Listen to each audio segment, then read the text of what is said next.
no sales experience, no door-to-door experience.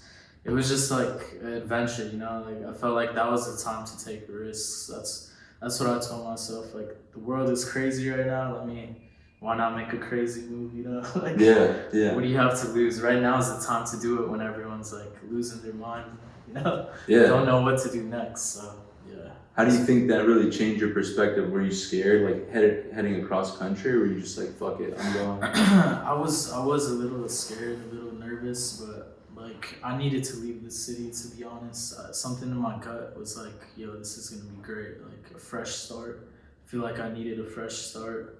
I never left home before, you know, so like leaving home, it was, I think it was like needed. Like I just felt like it was a perfect opportunity, and you know, like obviously I love my family, friends, everyone like that, but it's like you gotta leave to really like zone in, you know, and like no distractions, right?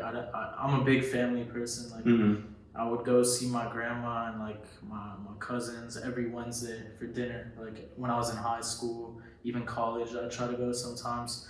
And like, you know, just having that, like constantly seeing family and stuff, it's important, you know. But at the end of the day, it was like a distraction. You know what I mean? Like Mm-hmm. I love my family and like everything like that, but I feel like you can't really go all in like while I was like in my hometown, just like from my culture and just how like my family operates and stuff. So leaving was like, I don't know. I think yeah, it was necessary just to push myself. Yeah, yeah. Step out of your comfort zone. You know.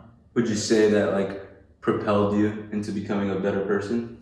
For sure, it kind of forced me to like, you know, grow up. But I mean, forced me to grow up. But at the end of the day, I still feel like I'm a kid. Still, you know, Yeah.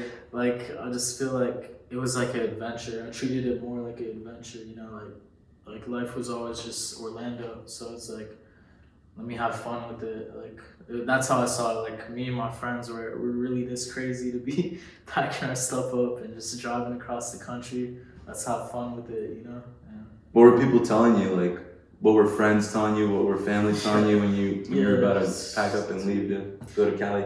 it was funny, man. I had obviously like shout out my like boys. They know who they are. Like they were super supportive. You know, like tell me how it goes. Like for sure. Like they were like, you know, no, you'll do your thing.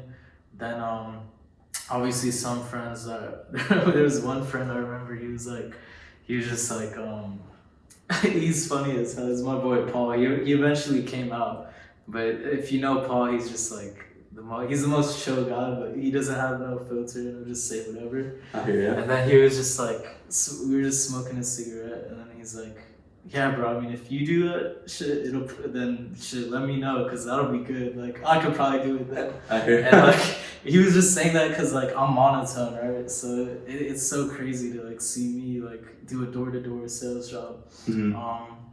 And so he was just saying that, but I love him. But it was like funny, bro. It was just funny like hearing that. And then I had a family member that was like telling me like my grandma, bro. So like in my culture, it's just super close. So like it'll be the new like family gossip, right? So like my grandma was like calling her like brothers, so like my uncles and like stuff, and like oh like he's about to go to California and do like this sales stuff, like just like super like nervous. And Yeah. then my grandma doesn't know much, right? She just I just told her like She heard door to door she and just, she was yeah, like, no, I didn't even tell her door. Really? No, I just told her a sales job. If I told her door to door, bro, like anyone knows like Indians, bro, that she would freak out. She would freak out. So I told her sales, and then my uncle though he was a little bit. He was like her youngest brother. He's technically like my grandpa. I call him grandpa in our culture. But he was just like he's more knowledgeable of everything, aware of everything. So you know, I don't think door to door sales is outdated. Like I don't think that's gonna work. He like literally told me like I think you'll be back on a plane and to Florida next week. He's like I think you'll be back on a plane in Florida next week. So like that really stuck with me. Like that was like one of my biggest motivations. Like I had to prove everyone wrong. You know, I had to prove him wrong. Like just crazy. I'm not the type of person to like not let that motivate me. You know. So yeah, like whenever I would feel like down or it's always just reminding yourself of the reason you do it. You know what I mean? Sure. Yeah, it was a big motivation. Yeah. So he told you before you even left, he's like, you're gonna go over there and you're gonna end up flying back to Orlando because you're not gonna like it. Yeah, you know the crazy part, because so I had to lie to my grandma and my family about driving there, because they were like, nah, you're not. I was telling them at first, and they're like, nah, you're not driving there. Like, Really? like they were just like freaking out about that. So then I lied to them. I was like, oh yeah, like I'm gonna fly over there. Whole time I drove my car. I just realized that so that's why he was telling me I think you'll be on a plane back, because he didn't even realize I drove. Oh. I was just thinking that. He literally didn't even know. He literally didn't even know. So, but like, he said that. I think that's what you asked me. Right? Yeah. Oh, and how's it going for you now? It's going good, man. It's going good. Yeah, life is good, bro.